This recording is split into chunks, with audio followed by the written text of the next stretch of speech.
Hello and welcome back to It's Histocracy with me, Paul and Waffy.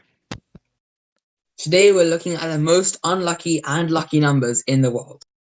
We will look at the coincidences where these myths began and their context. So let's begin. So the first number is a lucky number, and that's the number 8. So it's in China and England.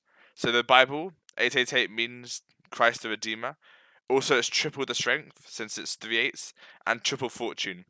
And this relates to phone numbers as well. So if you have 888 in your phone number, you might even get a premium. It's also a symbol for resurrection and new life. And as you've seen in the modern day, there are lots of gambling companies which have 888 in their name, for example, 888 Casino. Also to seen as Saturn's representative, so seen as misery. The next lucky number is 7. So 7 is generally the world's lucky number. However, it's mainly known for England. Biblical scholars have pointed out that the number 7 is actually quite significant in the Bible. In the creation story of the world, God made the world in 6 days and then rested on the seventh day. Scholars have therefore found that the number 7 actually represents perfection and completeness and purity in the Bible. Also, it has another religious citation where in Judaism there are 7 heavens, and in Islam there are some references to 7 as well. The Guardian newspaper also reported that a British maths writer did a huge survey, and turns out the world's favorite number is 7.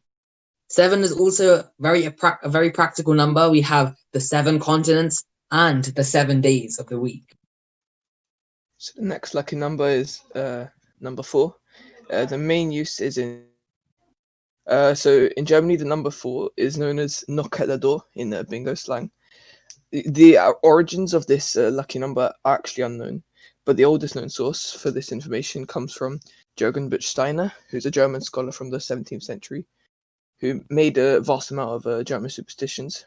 To this day, Germans still keep the number 4 close to their hearts. They often wear it on jerseys or neck pendants.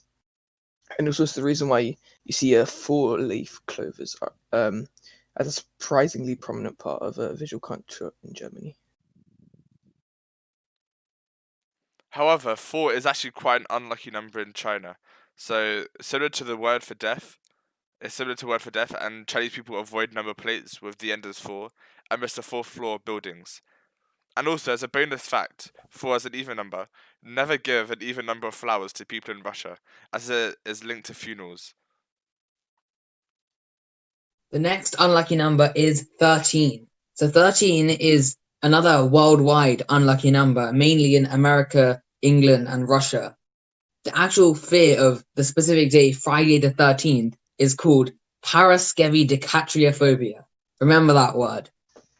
The 13 number actually came from the Code of Hammurabi, which is one of the world's oldest legal documents. It actually had a clerical error in the 13th law, and for some reason, they have kept it in this tradition of being an unlucky number. Therefore, many hotels in America have no 13th floor. Also, in the Bible, Judas, who is the 13th guest to arrive at the Last Supper, is the person who betrays Jesus. Meanwhile, also ancient Norse mythology also holds that evil was first introduced in the world by the appearance of the treacherous god Loki at a dinner party. He was the 13th guest, upsetting the balance of the 12 gods already in attendance, therefore meaning that 13 is an unlucky number. Also, in ancient Sumerian maths, 12 was known as a perfect number, and therefore we have 12 months, 12 out half days, but 13 as the number after it was thought to always be unusual and lacking. The final unlucky number is 87, and it comes from Australian cricket tradition. So back 85 years ago, in December 1929, a 10-year-old Keith Miller was watching Australia's greatest cricketer in a Sheffield Shield match at the Melbourne Cricket Ground. So Don Bradman was putting on a batting masterclass for the New South Wales against the host Victoria. When out of nowhere, he was bowled by Harry Alexander on 87. So the boy was stunned, and he was confused how this could happen to his hero. So the number became a fixation in his head. The legend then spread when Miller was playing district cricket for South Melbourne alongside a future Test captain called Ian Johnson. And then when Johnson was dismissed on 87, It provided Miller the opportunity to recount the famous incident with Bradman and offer his unholy theory. The idea became folklore after World War II. However, as the hype around the superstition reached its highest point, Miller decided to review the scorebook of the match, and only to find a shocking revelation. Bradman was actually bowled for 89, but he blamed the Melbourne Cricket Ground scorecard for being too slow, but the damage had been done and 87 would remain forever as the Devil's number. Well, that's it for today. Hope you guys enjoyed it, and make sure you don't fall for this lucky and unlucky number antics. Don't forget to like and subscribe to our channel. And we'll see you on the next one. Goodbye.